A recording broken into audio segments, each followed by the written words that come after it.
Hello everyone, good morning to all. कैसे हैं आप सभी? हम उम्मीद करते हैं आप सब अच्छे होंगे। आपकी जो यूपीएससी की प्रिपरेशन है वो भी अच्छी चल रही होगी, क्योंकि आपको पता ही है जैसे अप्रोक्सीमेटली यहाँ पर सिर्फ 4 मंथ ही बचे हैं जो है एग्जाम होने वाला है 26 का। तो अब देखिए, आज हम जो है 3 जनवरी 2026 की सैटरडे की इम्पोर्टेंट न्यूज़ को हम कवर करने वाले हैं। हमारे पास यहाँ पर जो डेली न्यूज़ एनालिसिस का सेशन रहता है, ये हम डेली न्यूज़ एनालिसिस, इसमें हम न्यूज़ कवर करते हैं द हिंदू की जितनी भी इम्पोर्टेंट न्यूज़ रहती हैं उनको, और एग्जाम के पॉइंट ऑफ व्यू से यहाँ पर जो टॉपिक होता है उसको कवर किया जाता है। इसमें जो पॉलिटी आई है, history, art and culture, economy, science and tech, environment, geography भी हमारे साथ एक बहुत ही मेजर सब्जेक्ट है। तो इन सभी को हम कोर सब्जेक्ट मान सकते हैं किसी भी एग्जाम की तैयारी के लिए। तो आप देखिए, शुरू करते हैं हमारा सेशन। लेकिन हमने कल आपको दिया था क्वेश्चन ऑफ द डे, बहुत ही आसान सा क्वेश्चन था। The Aditya L1 mission is related to which of the following, यानी कि आदित्य L1 जो है वो किस प्लेनेट से या फिर किस से रिलेटेड है। यहाँ पर आप देख सकते हैं मून, मार्स, वीनस, सन। तो इसका डी ऑप्शन सही है, बिल्कुल सन से ये रिलेटेड है। यानी कि आदित्य L1 जो है सन की जो कोरोनल मास इजेक्शन मतलब इसने की थी, जो सन था उसकी पूरी इसने एक तरह से उसको ऑब्जर्व किया था। तो ये आदित्य सन से रिलेटेड है।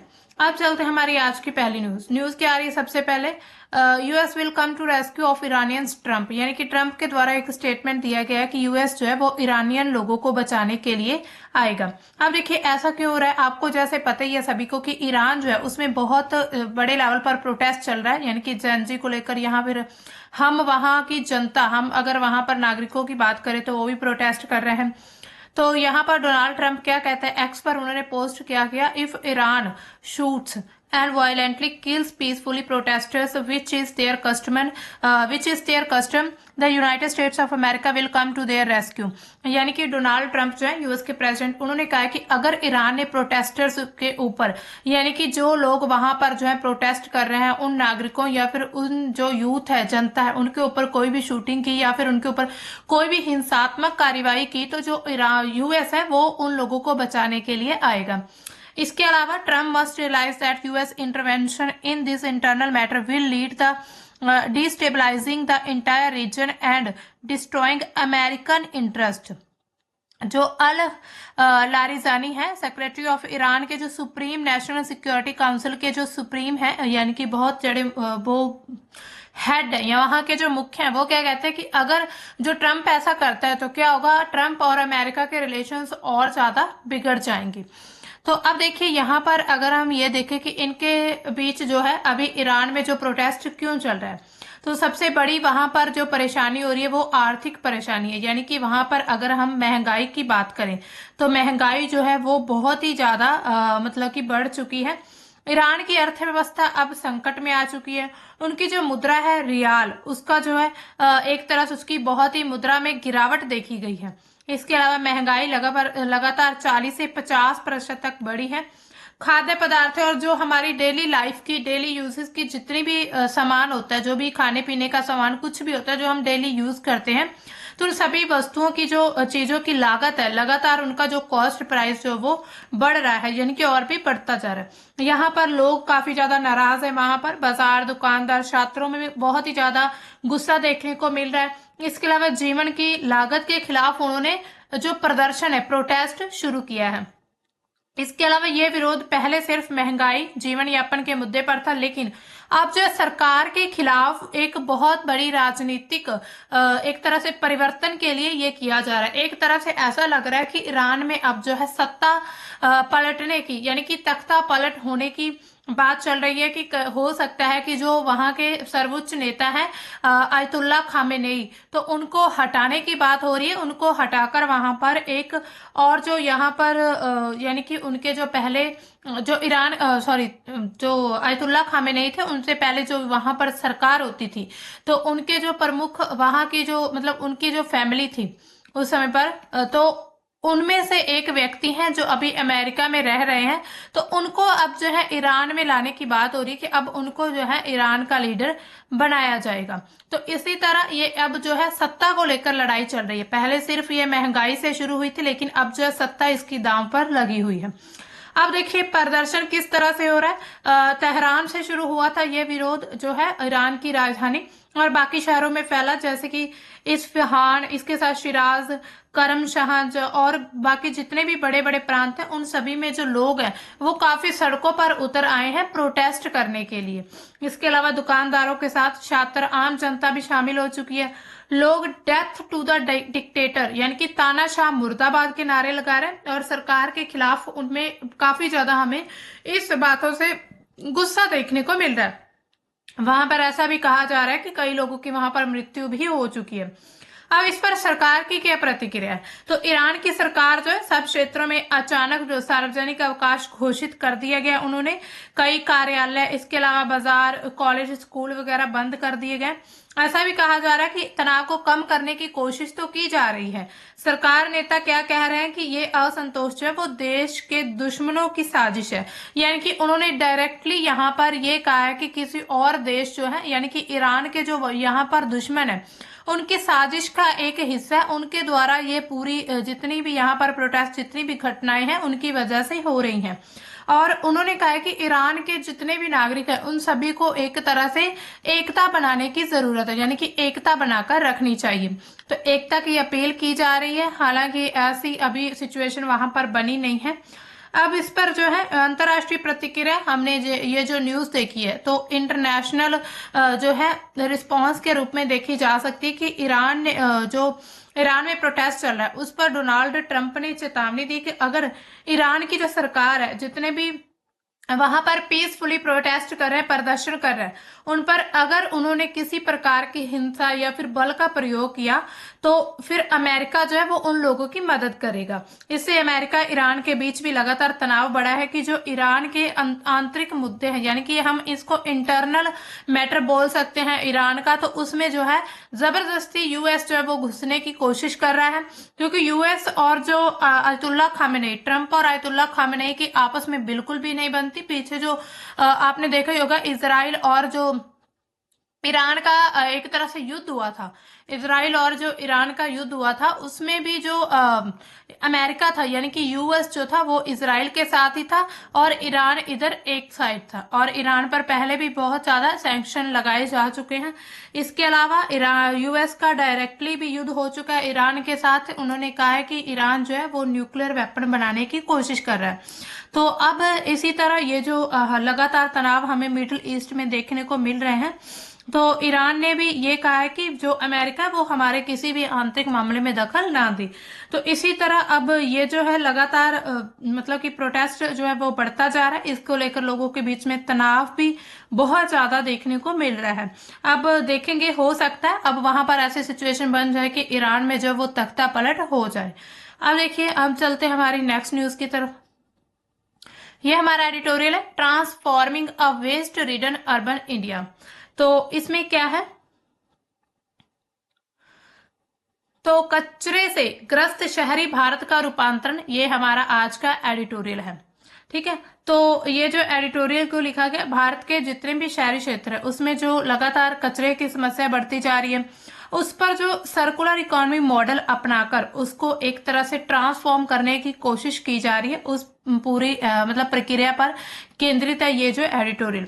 लेखक ये कहता है कि भारत को लीनियर यानी कि एक बार इस्तेमाल करके फेंकने से लेकर सर्कुलर यानी कि फिर से उसको यूज करना, पुनर्चक्रण को अपनाना चाहिए ताकि कचरा जो है वो कम हो और ऊर्जा तथा अन्य संसाधन भी प्राप्त किए जा सके।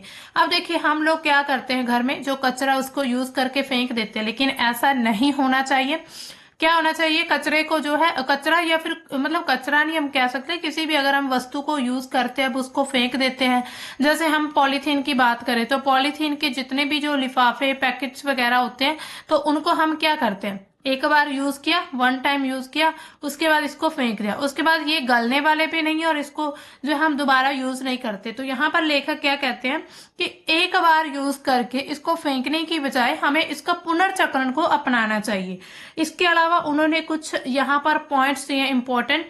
उन्होंने क्या कहा है, urban India its growing problem of waste, यानी कि जो शहरी इंडिया, हम शहरीकरण की बात करें भारत में, तो इसकी जो सबसे बड़ी प्रॉब्लम है वेस्ट को लेकर, यानी कि कचरे प्रबंधन को लेकर।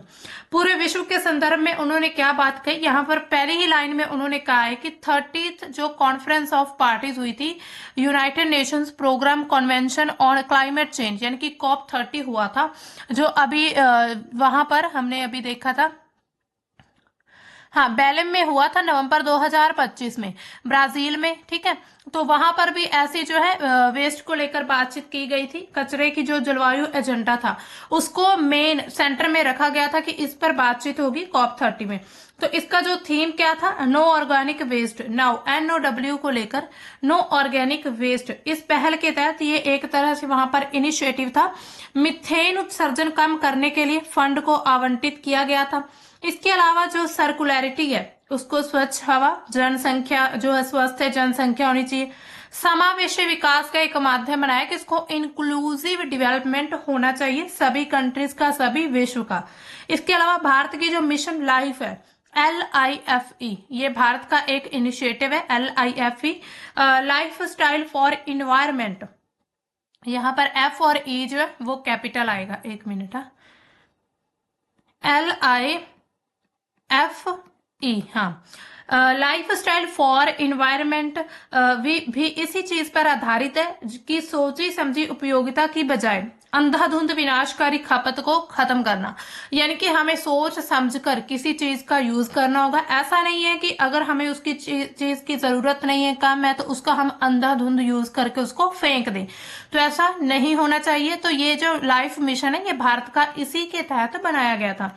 इसके अलावा शहरी भारत में जो कचरे की समस्या लगातार बढ़ती जा रही है, तो भारत में हम देखते हैं शहरों का विस्तार जो है काफी इंपॉर्टेंट है, लेकिन प्रश्न यहाँ पर यह उठता है कि शहर अच्छे बने या फिर कचरे से भरे हुए बदसूरत क्षेत्र बने।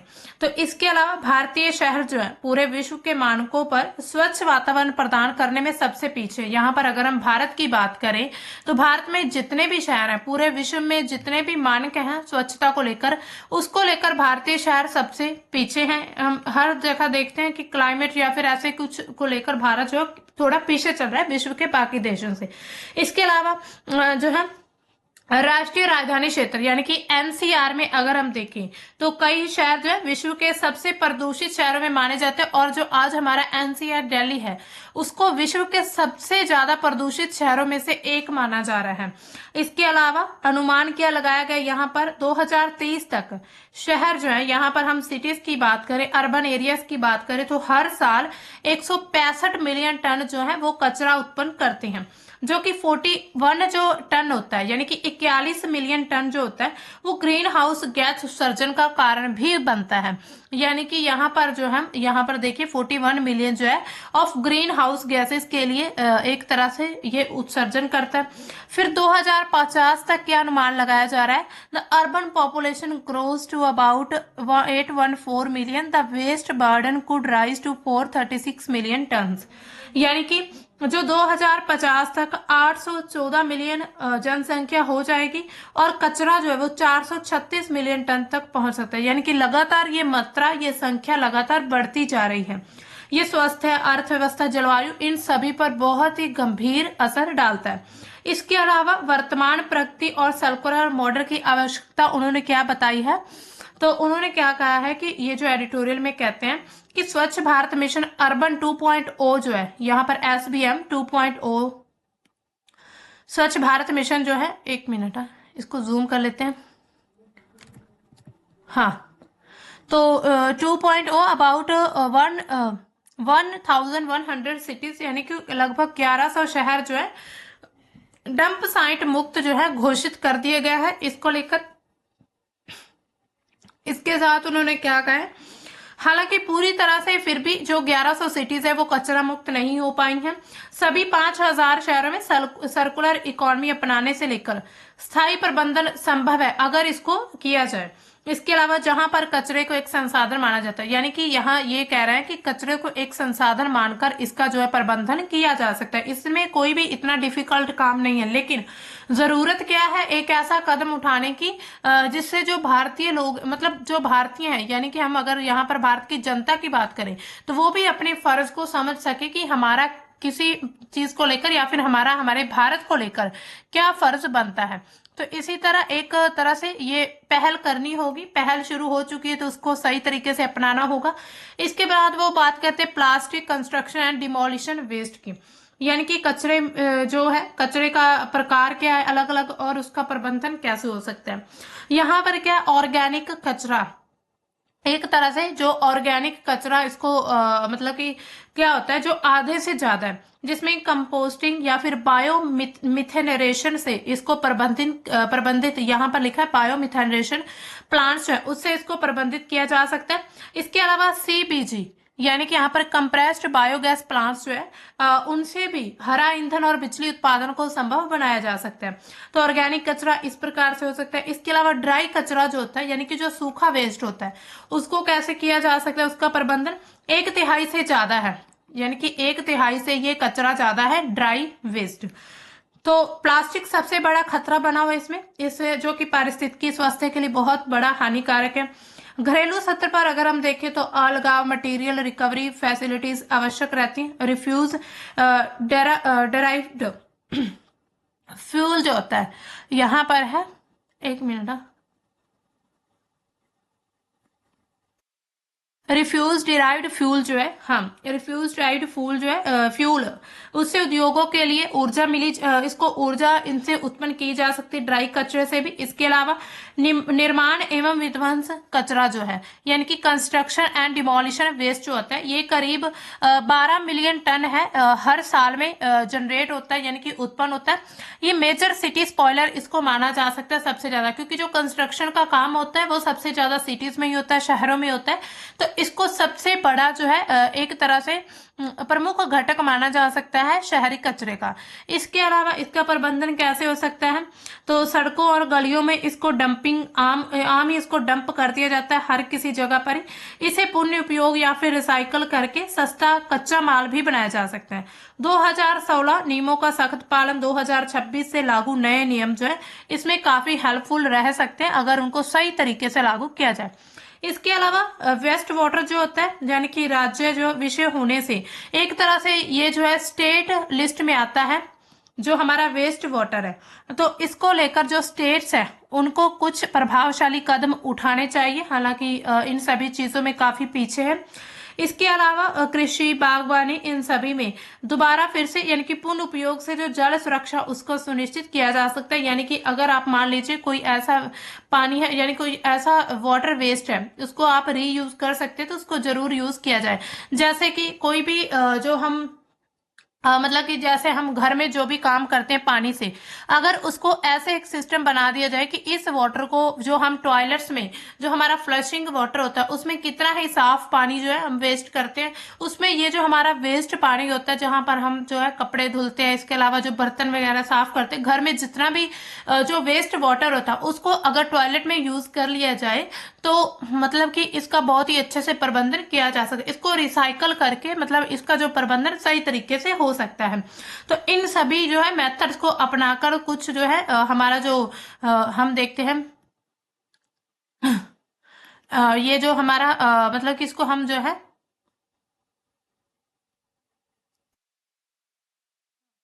तो इसका हम जो प्रबंधन कर सकते हैं। अब चलते हैं हमारा जो है नेक्स्ट न्यूज की तरफ, लेकिन इससे पहले हमें थोड़ी इसकी चुनौतियों को भी देखना होगा। हम्म तो इसमें हमें क्या चुनौतियां क्या देखने को मिल रही हैं, तो देखिए स्रोत पर अलगाव रहता है। इसके अलावा संग्रहण प्रसंस्करण में कमी, रिसाइकल उत्पादों की गुणवत्ता, इसके अलावा मार्केटिंग, वित्तीय व्यवहार्यता समस्या, ये सब हमें जो है चुनौतियां बनी हुई हैं। इसके अलावा जागरूकता की भी कमी हमें देखने को मिलती है, यानी कि लोग इतने जागरूक नहीं है इन सभी चीजों को लेकर। तो ये हमें कुछ ऐसी समस्याएं हैं जो हमें आए दिन देखने को मिलती रहती हैं। हाँ, तो चलिए दोस्तों अब देखते हैं आगे की हमारी जो न्यूज क्या है, इसमें बेसिकली यही कहा गया है कि सरकार को चाहिए कि इनके लिए अच्छे से कुछ प्रबंधन कर लिया जाए। अब हमारी जो नेक्स्ट न्यूज क्या आ रही है, MeitY okays 22 more projects for electronic part sops. तो इसमें जो मेइती है यानी कि ministry of electronics and information technology जो है उन्होंने क्या कहा है कि इलेक्ट्रॉनिक पुर्जे जो है उनकी बिक्री के लिए 22 और जो परियोजना उनको मंजूरी दे दी गई है। यहाँ पर नई परियोजना मिली है, जो कि इन परियोजनाओं का आखिर टारगेट लक्ष्य क्या रखा गया है कि जितने भी इलेक्ट्रॉनिक पुर्जे हैं उनको एक तरह से घरेलू निर्माण उनका किया जा सके। Projects approved amount to an investment, यानी कि इतने करोड़ का यहाँ पर बजट है, 41,000 करोड़ के लगभग। Scheme is design to push firms to first to finish the line to avail of incentives. यानी कि ministry of electronics and information technology ने अप्रूव किया है 22 न्यू प्रोजेक्ट्स को under the 22,000 crore electronics component manufacturing schemes, यानी कि ECMS के तहत। तो ECMS नीति या फिर योजना क्या है इसकी, तो एक तरह से सरकारी स्कीम है जिसका उद्देश्य कि इलेक्ट्रॉनिक पुर्जों का उत्पादन भारत में बढ़ाना, आयात निर्भरता को कम करना। जितना हम वहां कहीं बाहर से आयात करते हैं तो उस चीज को कम करना, आयात को कम करना। इसके अलावा ग्लोबल इलेक्ट्रॉनिक्स सप्लाई चेन में भारत की भागीदारी को सुनिश्चित करना। ये जो पहल है PLI यानी कि प्रोडक्शन लिंक्ड इंसेंटिव योजना का एक हिस्सा है। इसके अलावा फायदा क्या होगा, 41,000 करोड़ का जो निवेश किया जाएगा, यानी कि यहाँ पर अगर हम देखें 41,000 जो है 863,000 करीब हम मान सकते हैं 42,000 करोड़ का जो है इन्वेस्टमेंट हो सकता है, यहाँ पर इन्वेस्ट किया जा सकता है। इसके अलावा लगभग जो है प्रत्यक्ष रोजगार उम्मीद, मतलब प्रत्यक्ष रोजगार पैदा होने की भी उम्मीद है। इसमें कौन कौन सी परियोजनाएं हैं जो अनुमोदित परियोजनाएं इसमें कौन सी रखी जाएंगी, Dixon technology, Samsung display Noida private limited, इसके अलावा फॉक्सकॉन, इसके अलावा हिंडाल्को इंडस्ट्रीज, टाटा जो इलेक्ट्रॉनिक्स है, टाटा इलेक्ट्रॉनिक्स है, इन सभी प्रमुख कंपनियां। तो ये जो परियोजनाएं रहेंगी, मोबाइल फोन, टेलीकॉम उपकरण, इसके साथ ही उपभोक्ता के इलेक्ट्रॉनिक्स होंगे, IT हार्डवेयर जो होते हैं, ऑटोमोबाइल, इसके अलावा इलेक्ट्रॉनिक्स, रणनीतिक इलेक्ट्रॉनिक्स के क्षेत्र में महत्वपूर्ण रहने वाला, यानी कि इन पुर्जों का निर्माण करेगी। अब ये कहाँ बनेंगी, ये परियोजनाएं जो है कहाँ पर बनाई जाएंगी, ये होंगी आंध्र प्रदेश में, हरियाणा में रहेंगी, कर्नाटका, इसके अलावा महाराष्ट्र में, मध्य प्रदेश में, तमिलनाडु, राजस्थान, इसके साथ ही उत्तर प्रदेश, यानी कि इन शहरों में जो है ये परियोजनाएं 22 परियोजनाएं जो है ये लागू की जाएंगी इन 8 राज्यों में। इसके अलावा महत्वपूर्ण क्यों है, हमने पहले भी देखा भारत का जो है इलेक्ट्रॉनिक सेगमेंट जो है उसको दुनिया के बड़े निर्माताओं में बदलने की दिशा में एक बहुत बड़ा कदम रहने वाला। आयात पर निर्भरता कम होगी, हम जो निर्यात को प्रोत्साहित कर सकते हैं। मेक इन इंडिया और सेल्फ रिलायंट इंडिया जैसे जितने भी लक्ष्य हैं उनको और मजबूत करना इसका टारगेट है। तो पहले क्या हुआ था, इससे पहले भी 2 ट्रेंच में कुल 24+17 जो परियोजना उनको मंजूरी दी जा चुकी है। अब जो है इसका तीसरा फेज हम इसको मान सकते हैं, 3rd फेज में अब नई 22 जो परियोजना उसको मंजूरी दी गई है। अब चलते हैं हमारी नेक्स्ट न्यूज की तरफ। नेक्स्ट न्यूज क्या हमारी, customs CGST deficit to hit financial 26 indirect tax target, यानी कि यहाँ पर क्या कहा उन्होंने, सीमा शुल्क और CGST घाटा जो है वित्त वर्ष 2026 के अप्रत्यक्ष कर लक्ष्य को पूरा करने में विफल रहेगा। यानी कि एक तरह से ये जो है विफल रहने वाला, फेलियर होने वाला। इसमें कैसे रहेगा फेलियर, अब देखिए। तो सरकार ने क्या कहा है, ये जो पूरी वित्त वर्ष, ये जो हम न्यूज की बात करें तो फाइनेंशियल ईयर जो हमारा 25-26 चल रहा है उसमें सरकार का जो इनडायरेक्ट टैक्स है उनसे जुड़े हुए उनके जो टारगेट रखे गए हुए थे उनसे जुड़ी हुई ये न्यूज है। तो अब देखिए इनडायरेक्ट टैक्स क्या होते हैं, जो सीधे किसी भी इनकम पर नहीं लगते, यानी कि डायरेक्ट इनकम पर ये टैक्स जो है नहीं लगते, बल्कि खपत और लेन देन पर लगाए जाते हैं। जैसे कि जो GST होता है वो भी 3 प्रकार का होता है, CGST plus SGST plus IGST, यानी कि ये 3 प्रकार का होता है। इसके अलावा सीमा शुल्क जो होता है, कस्टम ड्यूटी लगती है, यानी कि अगर आपने किसी एक तरह से कस्टम ड्यूटी क्या होती है, अगर किसी आपने एक बॉर्डर से दूसरे बॉर्डर तक कोई भी अगर आपने इंपोर्ट एक्सपोर्ट करना तो उस पर आपको टैक्स लगेगा। इसके अलावा एक्साइज ड्यूटी लगती है, यानी कि उत्पाद शुल्क, जो आपने उत्पादन किया उसके लिए कुछ सीमित वस्तुओं पर ये जो होता है एक्साइज ड्यूटी लगती है। इसके अलावा समस्या कहां पर आती है, कस्टम ड्यूटी में कमी है। कैसे कमी है अब देख लेते हैं। तो सीमा शुल्क जो है वो मुख्य रूप से आयात यानी कि इंपोर्ट पर लगता है। फाइनेंशियल ईयर 26 की बात करें तो इसके कमजोर रहने के कारण क्या है सीमा शुल्क के, तो सबसे पहला कारण क्या है, सरकार ने कई जरूरी वस्तुओं पर जो है आयात शुल्क कम कर दिया है। हमने अभी देखा था जीएसटी रिफॉर्म्स हुए थे, तो आयात शुल्क जो है वो कम किया, तो इसकी वजह से जो हमारा हम यहाँ पर बात करें कस्टम ड्यूटी की वो भी कम हो चुका है। इसके अलावा घरेलू मैन्युफैक्चरिंग को बढ़ावा देने के लिए ड्यूटी में कुछ छूट दी गई है, ठीक है। इसके अलावा वैश्विक व्यापार में भी सुस्ती आई है, पूरे विश्व के साथ हमारा जो व्यापार है वो थोड़ा कम हो रहा है। इसके अलावा कच्चे तेल और कुछ कमोडिटी में कीमतों में गिरावट आए, यानी कि कच्चे तेल की जो कीमतें उसमें गिरावट आने की वजह से, तभी तो ईरान में ऐसी सिचुएशन बनी हुई है क्योंकि वहां से हम ऑयल वगैरह मतलब बाकी देशों को जो है एक्सपोर्ट किया जाता है, तो वहां पर ऐसी सिचुएशन बन चुकी है। इसके अलावा इससे सरकार को सीमा शुल्क से कम राजस्व मिल रहा है। इसके अलावा सीजीएसटी कलेक्शन जो है उस मतलब उससे कम कैसे है, मतलब सीजीएसटी जो कलेक्शन है वो भी कम है, जितनी अपेक्षा यानी कि जितनी उम्मीद थी उससे कम हुआ है सीजीएसटी। तो ये कम क्यों है, कारण इसके देख लेते हैं कम क्यों है। तो सबसे पहला कारण क्या है, ग्रामीण और शहरी जो क्षेत्र है उसमें खपत की बहुत ही कमी देखी गई है। ग्रामीण शहरी क्षेत्रों में जो है खपत लोगों यानी कि लोगों ने जो है एक तरह से अपनी वस्तुओं की खपत को कम कर दिया। दूसरा कारण क्या है, महंगाई के कारण लोगों का जो खर्च है खर्च सीमित हो चुका है महंगाई बढ़ने से। इसके अलावा कुछ सेक्टर जिसमें एफएमसीजी, रियल एस्टेट, छोटे कारोबार में डिमांड जो है वो कम रही है, डिमांड स्लो है या फिर हम डिमांड जो है वो कम कह सकते हैं। इसके अलावा टैक्स छूट मिली है, यानी कि टैक्स से राहत मिली। इसके अलावा रिफंड को बढ़ाना, ठीक है। तो इसी वजह से सीजीएसटी जो है वो कम हुआ। अब इसका असर क्या पड़ेगा, कुल अप्रत्यक्ष कर जितने हैं वो लक्ष्य उसका खतरे में, यानी कि टोटल जो इनडायरेक्ट टैक्स का जो टारगेट रखा गया था अब वो खतरे में आ चुका है। जो फिस्कल डेफिसिट है वो बढ़ने का मतलब दबाव बना हुआ है। सरकार को क्या करना, ये खर्च में कटौती करनी पड़ सकती है, यानी कि जितना भी सरकार जो खर्च करेगी किसी भी इंफ्रास्ट्रक्चर किसी भी चीज पर तो वो खर्च कम हो सकता है गवर्नमेंट का। इसके अलावा इनकम टैक्स, कॉर्पोरेट टैक्स पर ज्यादा निर्भर होना पड़ सकता है।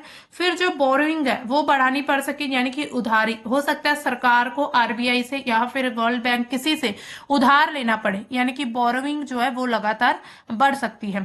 तो ऐसी सिचुएशन आगे बन सकती है इन फ्यूचर में।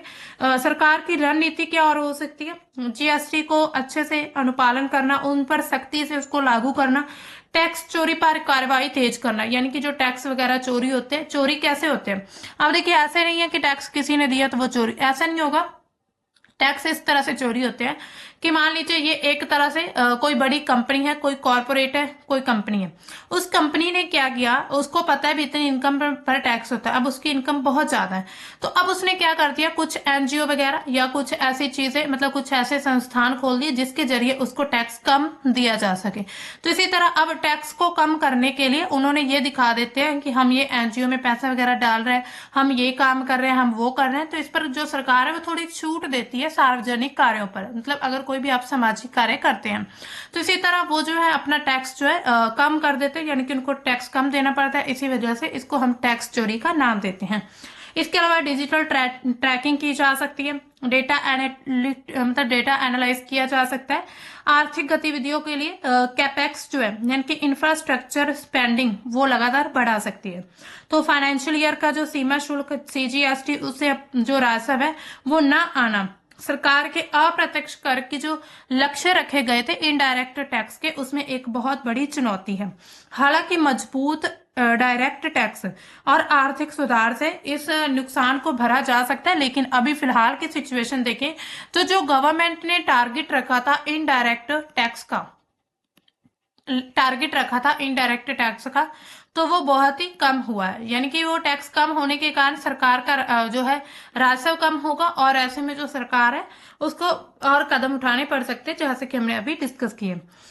अब चलते हैं हमारी नेक्स्ट न्यूज की तरफ। अब हमारी नेक्स्ट न्यूज क्या है? न्यूज आ रही है, India has the right to defend itself against terrorism, Jaishankar. तो हमारे जो foreign minister, external affairs minister हैं एस जयशंकर, उन्होंने क्या कहा कि भारत के पास राइट है खुद को बचाने के लिए आतंकवाद के खिलाफ। India can not be a good neighbour to a country that supports terrorism. इन्होंने कहा है कि इंडिया जो है उसके लिए कभी भी अच्छा पड़ोसी नहीं बनेगा जो आतंकवाद को बढ़ावा देता है, उसको सपोर्ट करता है, उसको समर्थन करता है। Signing off Indus water treaty was a gesture of goodwill, says minister. यानी कि जो इंडस वाटर ट्रीटी जो हुई थी ये एक तरह से गुडविल का गेस्चर था, लेकिन अब जो है हम किसी भी तरह से पाकिस्तान को अच्छे पड़ोसी नहीं बनेंगे, तो इसी तरह उन्होंने अपना ये बयान दिया है। तो ये बयान उन्होंने आईआईटी मद्रास में छात्रों से बातचीत के दौरान उनका ये बयान आया है। यहाँ पर आईआईटी मद्रास में वो गए थे, उन्होंने छात्रों से बातचीत की, तो उस समय पर जो है ऐसा बयान उनका आया है। इसके अलावा जयशंकर ने क्या कहा कि अगर कोई पड़ोसी देश, उदाहरण के तौर पर उन्होंने डायरेक्टली पाकिस्तान, मतलब उदाहरण के तौर पर उन्होंने कहा अगर पाकिस्तान जैसा देश जो है जानबूझकर आतंकवाद को समर्थन देता या पहचान का लाभ देता है तो भारत को उसका जवाब देने का अधिकार है। उन्होंने ये भी कहा कि भारत अच्छे पड़ोसी के साथ सहयोग बनाए रखना चाहता है, लेकिन अगर कोई आतंकवाद खतरों के साथ रहता है तो वह उसके लिए अच्छा पड़ोसी नहीं हो सकता। इसके अलावा किसी से अनुमति लेना आवश्यक नहीं है। उन्होंने कहा कि भारत किसी से अनुमति नहीं लेगा कि अगर कोई कहे कि भारत जो है आतंकवाद के खिलाफ ऐसा, मतलब अब जो है एक ऑपरेशन कर रहा है या कुछ कर रहा है, तो अब उससे किसी से पहले परमिशन लेनी पड़ेगी, ऐसा नहीं है। भारत एक स्वायत्त राष्ट्र है। अब भारत आत्मरक्षा का निर्णय खुद कर सकता है। अगर कोई भी देश, अंतर्राष्ट्रीय मंच यह तय नहीं करेगा कि भारत जो है अपनी रक्षा किस प्रकार से करे। इसकी पृष्ठभूमि क्या है? तो भारत पाकिस्तान के बीच सीमा पर आतंकवाद, लगातार तनाव के मुद्दे बढ़ रहे हैं। तो पिछले साल ही पहलगाम में आतंकी हमला हुआ, उसके बाद भारत ने ऑपरेशन सिंदूर किया, तो इसमें दोनों देशों में जो लगातार तनाव है वो भी बढ़ते हुए नजर आए हैं, यानी कि लगातार तनाव बढ़ रहे हैं। इसी तरह ये जो है उन्होंने ये अपना बयान दिया और उन्होंने कहा है कि ये जो बयान हो सकता है राजनीतिक तौर पर या पूरे विश्व के किसी, मतलब नेताओं को ये अच्छा ना लगे, लेकिन फिर भी ये उन्होंने कहा है कि भारत जो है एक तरह से स्वायत्त राष्ट्र, स्वतंत्र देश होने के नाते अपने जो फैसले हैं वो खुद लेगा। तो इसी तरह इनका ये जो बयान है इससे हो सकता है अब जो है और भी ज्यादा, यानी कि तनाव बढ़ जाए या फिर और देशों को जो है अच्छा, कुछ देशों को अच्छा ना लगे। तो इसी तरह ये जो हमारी न्यूज है ये हमने देखा, आतंक, हम देखते हैं कि कैसे जो पाकिस्तान है वो लगातार आतंकवाद को सपोर्ट करता है, हर बार उन्हें अपनी पहचान देता है, या फिर कहीं भी अगर कोई भी उसकी एक तरह रिस्पॉन्सिबिलिटी ले भी लेता है कोई आतंकवादी संगठन, लेकिन फिर भी जो है पाकिस्तान उसको सपोर्ट करता है। ऐसे में कभी भी भारत और पाकिस्तान के जो रिलेशन है वो अच्छे नहीं हो सकते। ठीक है, तो ये थी हमारी आज की न्यूज। अब आपके लिए क्वेश्चन ऑफ द डे क्या है? बहुत ही आसान, बिल्कुल बच्चों वाला क्वेश्चन है। Rakhine is in which country? ये तो आपको पता ही होगा, लाओस, नेपाल, भूटान, म्यांमार। इसका सही ऑप्शन आपने बताना है कौन सा है, वो आप हमें कमेंट सेक्शन में बता सकते हैं, या फिर आपको कल के सेक्शन में, कल का जो सेशन होगा द हिंदू का, उसमें आपको इसका आंसर मिल जाएगा। तो दोस्तों मिलते हैं हम अपने कल के द हिंदू के नए सेशन में, तब तक के लिए बाय, थैंक्स फॉर वॉचिंग।